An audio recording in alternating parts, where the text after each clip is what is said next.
Hello and welcome. This is a demonstration specifically of the Passage Guide and how the Passage Guide works in the mobile version of Logos and the free version of Logos 10.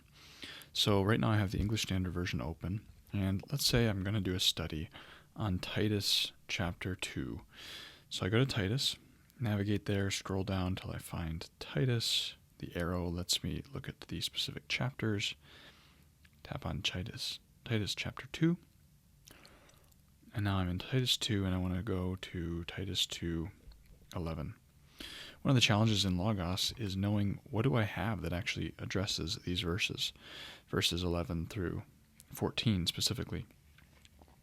So if I look, I could go, of course, swipe here and go to my library and just start searching through commentaries and look through and try to find, okay, what commentaries do I have and where can I find them? But there's a faster way using what's called the Passage Guide. So if I open up a separate tab here and then hit Add, and in the top there's the star. This would be your favorites.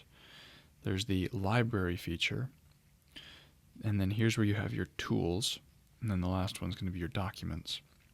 Within the tools set here, the little grid of 9 squares, I'm going to find what's called the Passage Guide. I'm going to tap on that, and then I'm going to input the reference into the Passage Guide. And I'm going to say I want Titus 2:11 through 14. And I hit Go. And this is going to quickly compile for me, search through all my resources, and tell me, in order, what resources do I have that have comments on Titus 2:11 through 14.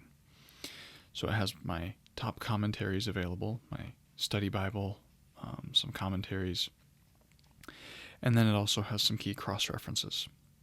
Now, of course, the first place to start is going to be with reading the actual text itself. So let's start by doing that and then take a look at some of the commentaries.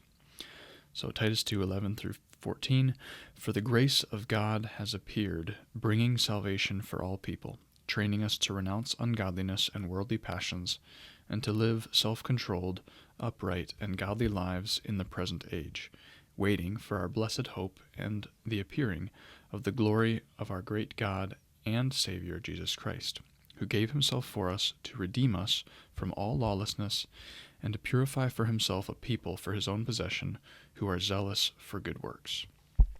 Now, if I go back to my Passage Guide, I should probably start right with a study Bible with some questions, maybe at the surface.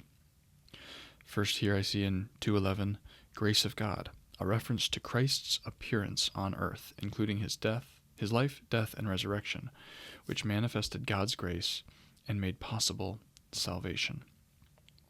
So I could maybe question that. Maybe I'm not sure. The grace of God has appeared. Okay, what do I mean? What does it mean that it says the grace of God has appeared? Well, let's see what Jamieson, Fausset, and Brown have to say about it. Maybe they elaborate further. He simply says, "The grace of God, that is God's gratuitous favor in the scheme of redemption, hath appeared," or hath been made to appear. He has some other comments on it. And the grace of God hath now been embodied in Jesus. So maybe I want to highlight that because I appreciate the way that it's said.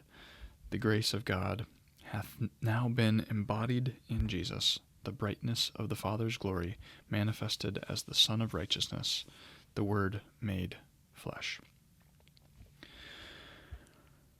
So this is just an example of what these two commentaries have to say. I can go back to the Passage Guide and continue to explore the other commentaries, or perhaps I want to look at a key cross-reference. Exodus 19:5 says, "Now therefore, if you will indeed obey my voice and keep my covenant, you shall be my treasured possession among all peoples, for all the earth is mine." I might want to see how this connects, and I see this in verse 14, "Who gave himself to redeem us from all lawlessness, to purify for himself a people for his own possession." This idea of a people for his own possession is an echo of what's seen in Exodus 19:5. Now, I could have seen that by noting these cross-references here, to purify for himself, and see that in this section, to purify for himself a people for his own possession, that cross-reference note T links to Exodus 19:5. but this cross-reference also links to Ezekiel 37:23. So maybe I follow that one and I see, they shall not defile themselves any more with their idols and their detestable things, or with any of their transgressions, but I will save them from all the backslidings in which they have sinned, and will cleanse them, and they shall be my people, and I will be their God. So we see here some connections between this passage in Titus 2:14 that we might not have seen if we hadn't traced down the cross-references, actually looked up what those cross-references say, and then also looked at some commentaries that highlight that this embodiment or the appearance of grace is a reference to Jesus Christ's incarnation. And we have some parallel Old Testament passages talked about here. This section has media resources. Sometimes there will be photos or charts in your library. And then there's interesting words or topics that are highlighted. Really, the key feature about the passage guide is going to be found in this commentaries and cross-references section. There's more features if you use the desktop version, but these are what's available in the mobile app for the passage guide. Again, highly recommended first place to start when getting ready to do any deep dive study on any passage.